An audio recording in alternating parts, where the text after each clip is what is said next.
الرحمن الرحیم۔ اللہ مالک الملک نے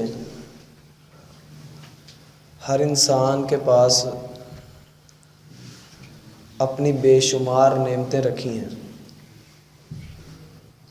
اور ان نعمتوں میں جو سب سے بڑی نعمت ہے وہ انسان کی سوچنے سمجھنے کی صلاحیت ہے۔ کوئی بھی چیز سامنے آئے تو یہ اس کو دیکھ کر گہری سوچ میں گم ہوتا ہے، اس کو پرکھتا ہے، پھر اس کو اپنے حق میں فائدہ یا نقصان سمجھتے ہوئے دوسروں کو اس سے آگاہ کرتا ہے۔ دین اسلام چونکہ ہماری فطرت ہے اور ہم اسی فطرت پر پیدا ہوئے ہیں، ہمیں ان چیزوں کا صحیح طرح سے وہ مزہ حاصل نہیں ہو سکتا جو ان لوگوں کو حاصل ہوتا ہے جو اپنا مذہب بدلتے ہیں، جو جوانی میں آ کر عیسائیت سے تائب ہو کر، ہندو مت سے تائب ہو کر، یہودیت سے تائب ہو کر اسلام کی طرف آتے ہیں۔ ان کو معلوم ہوتا ہے کہ مذہب کو بدلنا دراصل ہوتا کیا ہے، اور اگر اس چیز کو ہم نے اور سمجھنا ہو تو رسول اللہ صلی اللہ علیہ وسلم اور ابو طالب کا آخری مکالمہ جو آپس میں ہوا تھا اس کو پڑھنا ایک اس چیز کے لیے پیش خیمہ ثابت ہو سکتا ہے کہ کیسے مذہب کو بدلنا ہو تو انسان کے اوپر کیسی کیسی مشکلات آتی ہیں۔ صحیح بخاری میں روایت آتی ہے کہ رسول اللہ صلی اللہ علیہ وسلم ابو طالب کے قریب کھڑے تھے، وہ وفات کا وقت قریب تھا، تو آپ علیہ السلام کہنے لگے اللہ کے رسول صرف لا الہ الا اللہ، اے میرے چچا جی صرف لا الہ الا اللہ کہہ دیں، قیامت والے دن آپ کے حق میں اللہ رب العزت سے سفارش میں کر لوں گا، صرف لا الہ الا اللہ کہہ دیں۔ تو ابو جہل اور امیہ بن خلف، عبداللہ بن امیہ، یہ دونوں پاس کھڑے تھے۔ یہ دونوں کہنے لگے اے ابو طالب، آپ اس ملت پر مریں گے، اس دین پر مریں گے جس دین پر آپ کا باپ تھا، آپ نے اس کے دین پر نہیں مرنا، لوگ کیا کہیں گے؟ آپ نے ساری زندگی اپنے باپ کے دین پر عمل کیا اور آخری وقت میں اپنے بھتیجے کی جو صابی ہے نعوذ باللہ اس کی بات آپ نے تسلیم کر لی، یہ کیا بات ہوئی؟ تو ابو طالب نے یہ بات سن کر اسلام قبول نہیں کیا، فوت ہو گئے۔ رسول اللہ صلی اللہ علیہ وسلم نے ارشاد فرمایا واللہ لاستغفرن لک، اللہ کی قسم میں آپ کے لیے اللہ سے ضرور بخشش مانگوں گا، اللہ سے ضرور دعا کروں گا کہ اللہ آپ کی مغفرت فرما دے، لیکن اللہ رب العزت نے فوراً آیات نازل فرما کے روک دیا کہ آپ کے چاہے رشتہ دار ہیں، چاہے چچا ہیں، آپ کو انہوں نے پالا ہے، جتنا مرضی قریبی تعلق ہے، لیکن شرک کی حالت میں ان کی موت آئی ہے، وہ نبی کے چاہے جتنے مرضی قریبی کیوں نہ ہوں، آپ ان کے لیے مغفرت کی دعا نہیں کر سکتے۔ اور جو آج کی ہم نے حدیث پڑھنی ہے، میں نے یہ ایک کمپیریزن کرنے کے لیے ابو طالب کا ذکر کیا ہے۔ یہاں پر میرے پاس حدیث موجود ہے، ابو عبداللہ جابر بن عبداللہ الانصاری، یہ جابر رضی اللہ عنہ، ان کی کنیت ابو عبداللہ ہے۔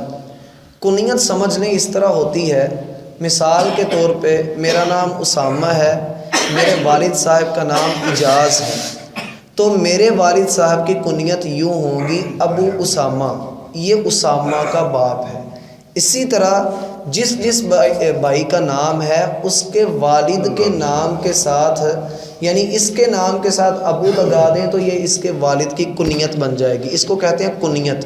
اور لقب جو ہوتا ہے وہ ہوتا ہے کسی کی کریکٹرسٹکس، کسی کی اچھی عادات کو دیکھ کر اس کو کہہ دینا، جیسے کوئی والد اپنے بیٹے کو کہے یہ میرا بیٹا شیر ہے، حالانکہ وہ دیکھنے میں شیر نہیں ہے، اس کو وہ اس کی بہادری کی وجہ سے اس کو کہہ رہا ہے کہ میرا بیٹا شیر ہے، یا گھر میں بات ماننے کی وجہ سے میرا بیٹا بڑا ذہین ہے، میرا بیٹا بڑا اچھا ہے۔ اس طرح جیسے رسول اللہ صلی اللہ علیہ وسلم نے ابو بکر کو صدیق کا لقب دیا تھا، ابو بکر کو صدیق کا لقب دیا تھا، ابو بکر ان کی کنیت ہے، صدیق ان کا لقب ہے، عبداللہ ان کا اصلی نام ہے۔ یہاں پر جو جابر ہیں ان کی کنیت ابو عبداللہ ہے۔ یہ رسول اللہ صلی اللہ علیہ وسلم کے انتہائی قریبی ساتھی تھے اور آپ علیہ الصلاۃ والسلام ان سے بڑا پیار کیا کرتے تھے۔ ان کے والد کا نام عبداللہ ہے، یعنی جابر بن عبداللہ۔ یہ عبداللہ رضی اللہ عنہ وہ ہیں جنگ احد میں شہید ہوئے۔ تو کہتے ہیں میں بڑا پریشان تھا، رسول اللہ صلی اللہ علیہ وسلم نے مجھے دیکھا کہ میں بڑا پریشان ہوں۔ میں اس وجہ سے پریشان تھا، میرے گھر میں جوان بہنیں تھیں، ان کی شادیاں کرنی تھیں اور میں ابھی ان تمام بہنوں سے چھوٹا تھا، میں کچھ کر نہیں سکتا تھا، مجھے دنیا کے حالات کا علم نہیں تھا کہ کرنا کیا ہے۔ تو آپ علیہ الصلاۃ والسلام نے مجھے دلاسا دیتے ہوئے کہا، جابر پریشان کیوں ہوتے ہو؟ تمہارا باپ واحد ایک ایسا شہید ہے احد کے شہداء میں سے، اللہ رب العزت نے آج تک جتنے بھی شہداء سے ملاقات کی ہے، جتنے بھی بندوں سے ملاقات کی ہے، وہ اللہ نے پردے کے پیچھے رہ کر ملاقات کی ہے، لیکن تیرا باپ عبداللہ اللہ نے بالمشافہ آمنے سامنے فیس ٹو فیس تیرے اپنے بندے کو بٹھا کر بات کی ہے۔ یہ عبداللہ رضی اللہ عنہ وہ ہیں۔ جابر بن عبداللہ کے بارے میں ایک روایت یہ بھی آتی ہے کہ یہ ایک سفر سے رسول اللہ صلی اللہ علیہ وسلم کے ساتھ واپس آ رہے تھے، تو انہوں نے رسول اللہ صلی اللہ علیہ وسلم نے دیکھا کہ ان کے پاس اونٹ ہے۔ آپ نے کہا جابر کتنے کا دو گے؟ کہنے لگے اللہ کے نبی میں نے بیچنا نہیں ہے۔ آپ علیہ الصلاۃ والسلام کہنے لگے دے دو، مجھے ضرورت ہے۔ کہتے ہیں اللہ کے نبی میرے خیال سے 200 دینار میں معاملہ طے پا گیا کہ ہم یہ اونٹ آپ کو دے دیں گے۔ آپ علیہ الصلاۃ والسلام کہنے لگے چلو مدینہ جانے تک، مدینہ جب میں چلا جاؤں گا تو وہاں پر جا کر تم نے مجھے یہ اونٹ دے دینا ہے۔ پھر آپ نے پوچھا جابر شادی کر لی؟ کہنے لگے ہاں جی اللہ کے نبی شادی میں نے کر لی۔ کہا کس سے کی؟ کنواری لڑکی سے کی ہے یا کسی بیوہ عورت سے کی ہے، بڑی عمر کی عورت سے کی ہے؟ کہنے لگے اللہ کے نبی بڑی عمر کی عورت سے کی ہے۔ آپ علیہ الصلاۃ والسلام کہنے لگے تمہیں چاہیے تھا کہ تم کسی جوان لڑکی کے ساتھ، کنواری لڑکی کے ساتھ شادی کرتے، تم اس کے ساتھ کھیلتے، وہ تمہارے ساتھ کھیلتی۔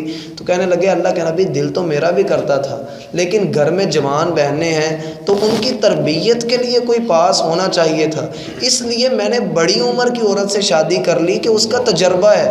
یہ اخلاص ہے، یہ عمل ہے، یہ للہیت ہے صحابہ اکرام کے اندر کہ وَيُؤْثِرُونَ عَلَىٰ أَنفُسِهِمْ وَلَوْ كَانَ بِهِمْ خَصَاصَةٌ، خود نقصان اٹھا لینا لیکن دوسروں کے اوپر اثار کر دینا۔ آج کل کے دور میں کوئی ایسا کرتا نہیں ہے، ہوتا یہی ہے شادی کی چلو یہ علیحدہ ہو گیا، شادی کی دوسرے گھر کے اندر، ہونا نہیں چاہیے یہ۔ اگر کوئی کر بھی لیتا ہے بالفرض، اگر وہ کر بھی لیتا ہے تو وہ اس طرح کٹ جاتا ہے جیسے اس کا کبھی ان کے ساتھ کوئی تعلق رہا ہی نہیں، اور اس طرح کے پھر اس کے پسوڑیاں ڈال لیتے ہیں جس کا کوئی حساب ہی نہیں۔ حدیث کے اندر آتے ہیں، وہ کہتے ہیں رسول اللہ صلی اللہ علیہ وسلم کے ساتھ ہم ایک غزوے میں تھے، کسی ایک غزوے کے لیے ہم مدینہ سے نکلے، وہاں پر ہم رسول اللہ صلی اللہ علیہ وسلم کے ساتھ تھے، تو آپ علیہ الصلاۃ والسلام نے ارشاد فرمایا، یہ ہم کون سا باب پڑھ رہے ہیں ملک صاحب؟ مرد نہیں ہوتا آخری صفحہ، نہیں کس موضوع پر ہم پڑھ رہے ہیں؟ نبی کریم صلی اللہ علیہ وسلم نے کیا بھائی نیت کے اوپر پڑھ رہے ہیں، نیت کا باب پڑھ رہے ہیں کہ نیت کا اجر کیسے ملتا ہے۔ اب دیکھیے گا کہ نیت کا اجر کیسے ملتا ہے۔ آپ علیہ الصلاۃ والسلام غزوے میں ہیں، مدینہ سے باہر ہیں، جابر رضی اللہ عنہ ساتھ ہیں، کہتے ہیں آپ علیہ الصلاۃ والسلام نے اسی غزوے میں، اسی سفر کے دوران میں ارشاد فرمایا، ان بالمدینۃ لرجالا ما سرتم مسیرا، کچھ لوگ ایسے ہیں جنہوں نے تم نے جتنا سفر طے کیا ہے تو وہ تمہارے ساتھ رہے ہیں۔ مدینہ میں کچھ ایسے لوگ ہیں، تم نے جتنا سفر طے کیا ہے اللہ کے راستے میں، جو سفر طے کیا ہے تم نے، انہوں نے بھی تمہارے ساتھ کیا ہے۔ وَلَا قَطَعْتُمْ وَادِيًا إِلَّا كَانُوا مَعَكُمْ، وہ جو بھی تم جس بھی وادی سے گزرے ہو، جس بھی جگہ سے گزرے ہو، وہ تمہارے ساتھ رہے ہیں، انہوں نے تمہارا ساتھ نہیں چھوڑا، وہ تمہارے ساتھ موجود رہے ہیں۔ وَلَا حَبَسَهُمُ الْمَرَضُ، ان کو ان کی بیماری نے روکے رکھا ہے۔ مراد کیا ہے کہ رسول اللہ صلی اللہ علیہ وسلم یہ کہہ رہے ہیں کہ اجر میں ثواب حاصل کرنے میں کچھ لوگ ایسے بھی ہیں جو ہر قدم پر جو اللہ رب العزت نے تمہیں ثواب دیا ہے وہی ثواب ان مدینہ کے بندوں کو بھی دیا ہے جو اس وقت مدینہ میں ہے، جن کو بیماری نے روکے رکھا ہے۔ نیت ان کی تھی کہ ہم نے جہاد پر جانا ہے، ہم نے غزبے پر جانا ہے، لیکن اللہ کی طرف سے ان پر بیماری آ گئی، بیماری نے ان کو روک لیا، اس لیے وہ آ نہیں سکے، مگر اللہ رب العزت نے ان کو ان کی نیت کا اجر دے دیا۔ یہ رسول اللہ صلی اللہ علیہ وسلم کا ایک اور ارشاد ہے۔ آپ علیہ الصلوۃ والسلام ارشاد فرماتے ہیں، جیسے آج کا ہمارا معاملہ ہوا کہ نماز لیٹ ہو گئی، ہم وقت پر سنتیں نہیں ادا کر سکتے، اور الحمدللہ ہم جتنے بھی یہاں پر موجود ہیں مجھے معلوم ہے کہ ہم سارے نماز سے پہلے سنتیں پڑھتے ہیں۔ رسول اللہ صلی اللہ علیہ وسلم کا ارشاد ہے، جب کوئی بندہ نفلی کام کرتا ہوتا ہے، نفلی نماز پڑھتا ہوتا ہے، کوئی بھی نفلی کام کرتا ہے، وہ اس سے کسی وجہ سے کوئی ایسی وجہ بنی، وہ سویا رہ جائے، وہ سفر پر ہو، اس کو کوئی مصیبت آ جائے، وہ اپنا وہ نفلی عبادت نہ کر سکے، وہ وقت بھی گزر جائے، پھر بھی اللہ رب العزت اس کو اتنا ہی اجر دے دیتا ہے جتنا یہ عام دنوں میں کیا کرتا تھا۔ کیوں؟ کیونکہ اس کو کوئی مصیبت آ گئی، اور یہ مصیبت بھی اللہ کی طرف سے آئی ہے۔ حق یہ بنتا ہے کہ یہ نفلی عبادت بندہ بعد میں کر لے۔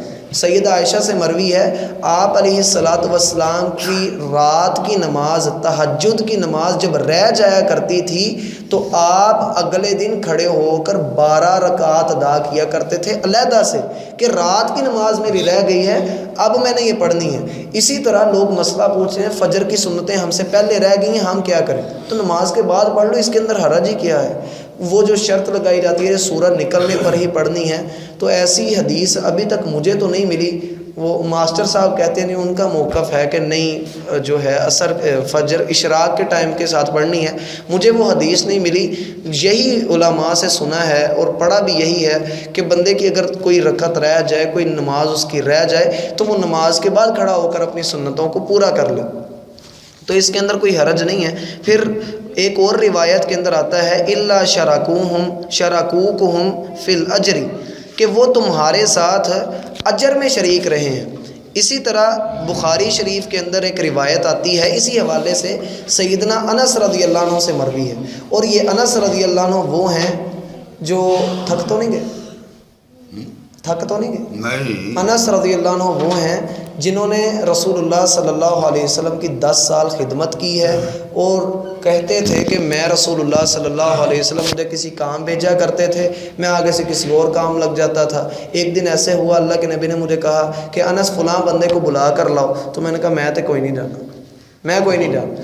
تو آپ علیہ الصلوۃ والسلام کہنے لگے تمہیں جانا ہی پڑے گا، چلو جاؤ۔ کہتے ہیں میں نے کہا اچھا چلو میں جاتا ہوں۔ کہتے ہیں میں نکلا گھر سے، تو باہر میں نکلا، تھوڑی دور گیا تو وہاں پر جو ہیں وہ لڑکے کھیل رہے تھے، میں ان کے پاس جا کر کھڑا ہو گیا اور ان کا کھیل دیکھنے لگ گیا۔ پتہ مجھے تھا کہ اللہ کے نبی نے کام بھیجا، میں جان بوجھ کر دیکھ رہا تھا کہ کرتے کیا ہیں۔ تو کوئی ہمارے جیسا ہوتا تو اس نے تو جا کر پھینٹا لگانا تھا۔ آپ علیہ الصلوۃ والسلام کی طرف سے جا کر کان پکڑ لیا، کہا لڑکے دیکھ لے اب تو نے کیا کیا، چل جا اب جا کر اس کو بلا کر لا۔ کہتے ہیں پھر میں نے کہا ہاں اللہ کے نبی اب میں جاؤں گا، اب میں جا کر بعد آپ کے بندے کو بلا کر لاؤں گا۔ بتانے کا مقصد یہ ہے کہ ان کا اور رسول اللہ صلی اللہ علیہ وسلم کا آپس میں قلبی لگاؤ، آپ علیہ الصلوۃ والسلام کی بچوں سے محبت اور غلاموں سے سلوک ایسا ہونا چاہیے جیسا رسول اللہ صلی اللہ علیہ وسلم نے کر کے دکھایا ہے۔ یہ نہیں کہ ہمارے جیسا ہو کہ بچوں کو مار بھی رہے ہیں، ڈانٹ بھی رہے ہیں ہر بات پر، یہ بات نہیں ہونی چاہیے۔ اس کے اوپر پھر کبھی پڑھیں گے کہ بچوں کے معاملے میں رسول اللہ صلی اللہ علیہ وسلم کا طریقہ کیا تھا۔ کہتے ہیں رجعنا من غزوۃ تبوک، ہم غزوہ تبوک سے واپس آ رہے تھے مع نبی یہ رسول اللہ صلی اللہ علیہ وسلم کے ساتھ۔